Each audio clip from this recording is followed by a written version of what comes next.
예후를 통하여서 하나님의 말씀이 이제 이루어지고 있습니다. 오늘 본문은 가장 중추적인 역할을 했었던 이세벨에 대한 최후가 그려져 있습니다. 아하시아가 무깃도까지 도망을 가서 거기서 죽었습니다. 그렇기 때문에 그의 신복들이 그를 다윗성에 안치를 시켰습니다. 그리고 아하시아 왕이 되었던 그런 모습들을 성경의 29절에 마지막으로 기록하고, 오늘 본문은 이세벨에 대한 말씀을 하고 있습니다. 30절에 보니까요, 이세벨이 이스라엘에 있었습니다. 그는 눈을 그리고 머리를 꾸미고 창에서 바라보았습니다. 남편이 죽은 상황을 속에서 눈도 그리고 머리도 꾸미고 더군다나 창에서 바라보았다라고 하는 그 이세벨의 태도는 이해가 안 갑니다. 좀 슬퍼하고 또 나도 어떻게 될 것인가 라고 하는 그런 그 염려나 이런 것들이 있어야 되는데 그런 어떤 모습이 하나도 보이지 않습니다. 그래서 너무 이상하다. 이거는 어디서 나오는 자신감인가 라고 하는 생각을 할 정도로 지금 이세벨의 모습이 이상하게 보여집니다. 아무튼 이세벨이 보고 있었습니다. 그리고 예후가 들어오는 것을 보았습니다. 그리고 예후를 향하여서 이세벨은 이렇게 말합니다. 주인을 죽인 너 시므리여 평안하냐. 주인을 죽인 너 시므리여 평안하냐. 이렇게 인사를 합니다. 이것은 비웃는 이야기고 또 한편으로는 평안할 리가 없다라고 하는 이야기입니다. 배반했던 시므리의 이름을 예후에게 지금 대면서 너 왕을 배신했는데 너 얼마나 오래 갈 것 같아? 지금 그런 이야기입니다. 그래서 평안할 리가 없는데 그냥 말로만 이렇게 이야기를 하고 있습니다.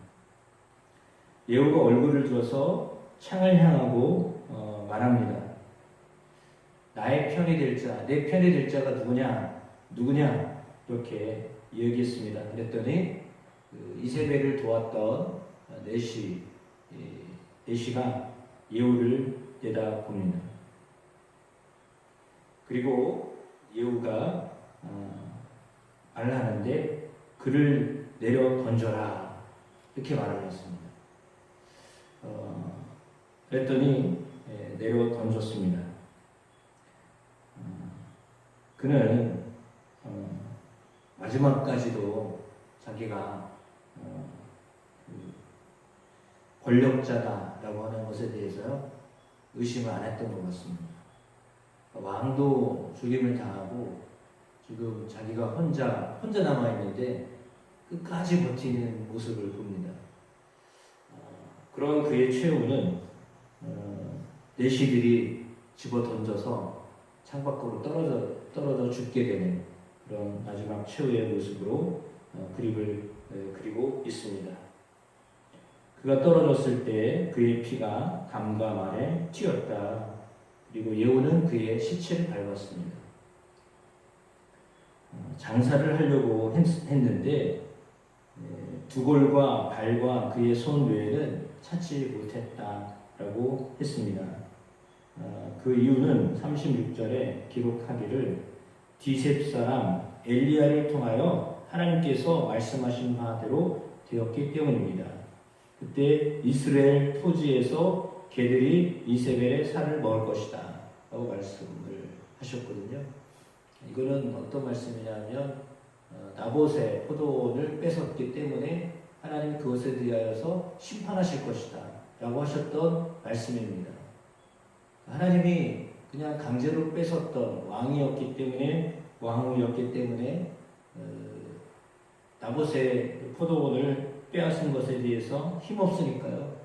그냥 당할 수밖에 없었잖아요. 그런데 그 일에 대해서 그렇게 권력으로 뭔가를 다 했기 때문에 당연히 그냥 할 일을 했다라고 생각했던 아합과 이세벨이었습니다. 그럼에도 불구하고 하나님은 엘리야를 통하여서 말씀하신 대로 개들이 이세벨의 살을 먹을 것이다 라고 하셨던 그 말씀이 오늘 현실이 돼서 이세벨의 삶 속에 이제 마무리가 되어져 있습니다. 그의 시체는 이스라엘 토지에서 거름같이 밭에 있으니 이것이 이세벨이라고 가리켜 말하지 못하게 되리라 라고 했습니다. 장사도 제대로 치르지 못하는 그런 최후를 맞이하게 되었다 이렇게 말씀하고 있습니다. 아시아의 모습도 그렇고 오늘 이세벨 왕은 더군다나 더 그렇습니다. 흔적조차도 없는 마지막을 살게 되었다라고 말하고 있습니다. 그렇게 많은 것을 가졌던 사람들이었지만 그러나 그들의 마지막 최후의 모습은 누구도 그를 어떻게 장사 실을 수 없는 상황에 이르도록 하나님이 죄에 대하여서 악에 대하여서 어떻게 하시는가를 분명하게 보여주고 계십니다. 그러니까 죄는 하나님이 가장 싫어하시는 것인데 그 중에 가장 싫어하시는 죄는 우상 숭배입니다. 실제로 우상을 숭배하는 것도 싫어하시고 하나님이 아닌 다른 것을 사랑하는 것을 우상이라고 본다면 대부분이 다 우상 숭배자들이죠. 어떻게 보면 하나님을 믿는다고 하면서 하나님을 마치 자기에게 필요할 때 도움을 주시는 분이라고 생각하고 하나님으로부터 인도를 받거나 하나님으로부터 말씀을 듣거나 하려고 생각하지 않는 대부분의 그리스도인이라고 말하기도 좀 그렇지만 그냥 쉽게 표현하면 교인들, 성도라는 표현보다도 교인들입니다. 대부분의 교인들은 하나님이 자기를 돕는 사람이지 하나님이 주님이 아니에요. 주일날 제가 말씀드렸던 것처럼 주님이라고 믿고 살지를 않아요. 구원을 받을 때는 주님이라고 구원받았는데 살면서부터는 하나님을 주님이라고 생각하지 않고 그저 나를 좀 돕는 분이라고 생각을 해요. 내가 어렵고 힘들 때 나를 도와주시는 분이라고 생각하지 그분이 내 삶에 주권을 가지고 계신 분이다 라고 생각하지 않거든요. 항상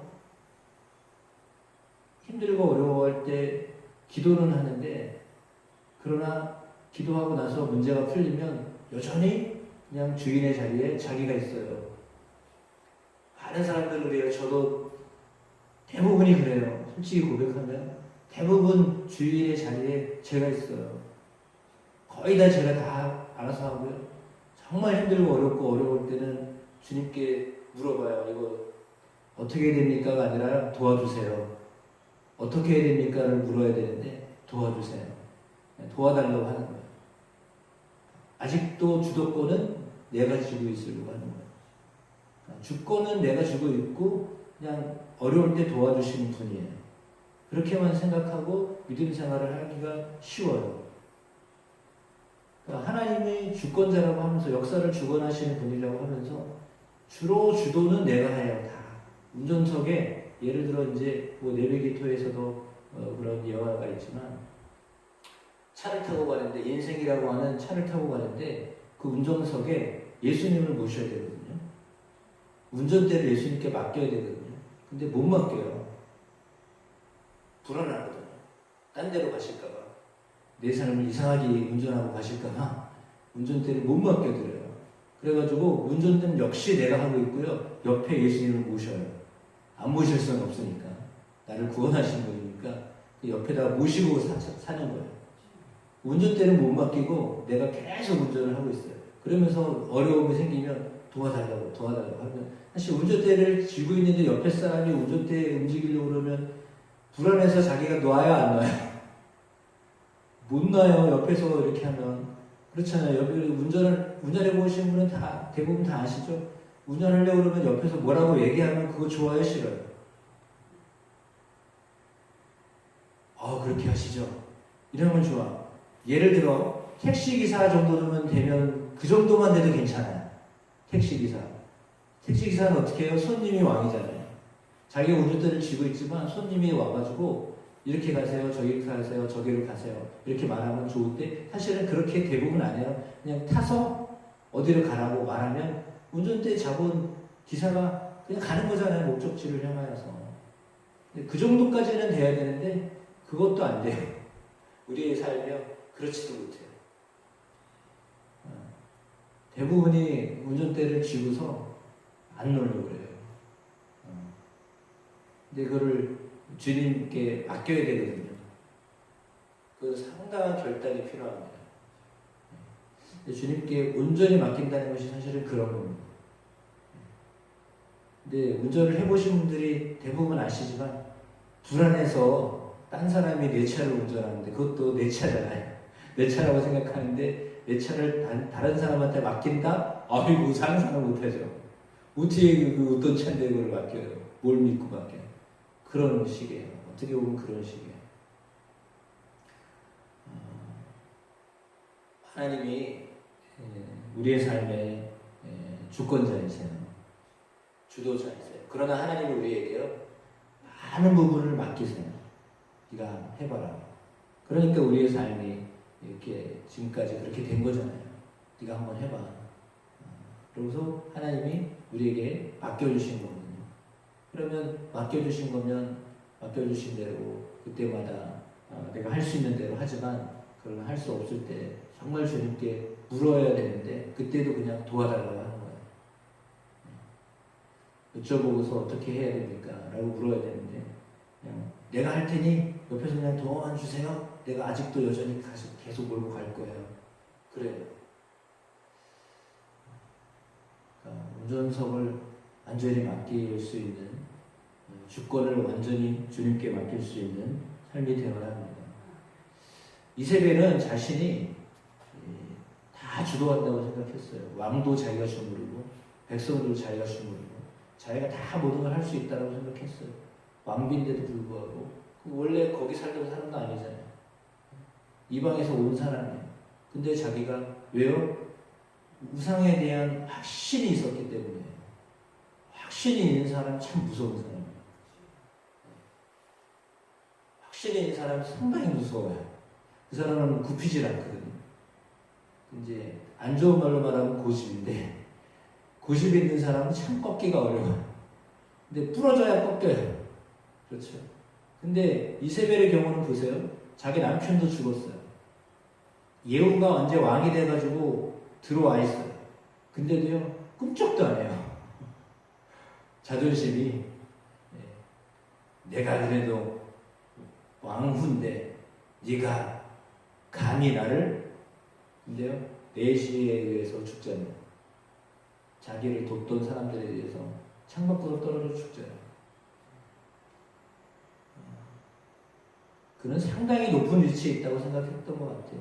자기가 뭔가 다 할 수 있는 사람이었다라고 생각했던 것 같아요. 그러나 그 높은 자리에서 떨어져 개들에 의해서 살점이 다 뜯겨서 그렇게 최후를 맞이하잖아요.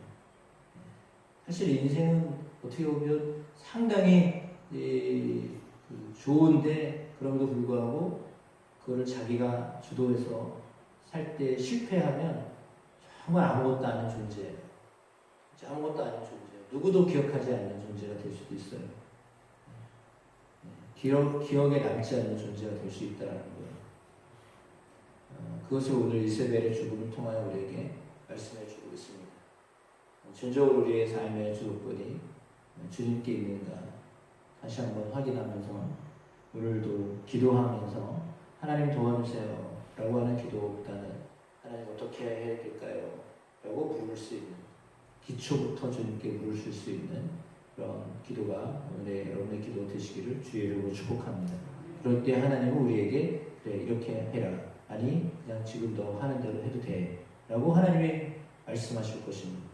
그러니까 물어도 정확하게 물으셔야 돼요. 그냥 도와달라고 하면 하나님이 도와주시죠. 근데 어떻게 해야 됩니까? 라고 물으면 어떻게 해야 될지를 알려주십니다. 그러니까 가장 기본적인 질문이지만 그 질문을 하나님 앞에 기도하면서 물어보셔야 됩니다. 어떻게 하면 좋겠습니까? 그러면 하나님이 그때 말씀하실 겁니다. 그 말씀에 순종하여 여러분의 삶이 하나님의 인도함을 받는 복된 인생이 되시기를 주의 이름으로 축복합니다.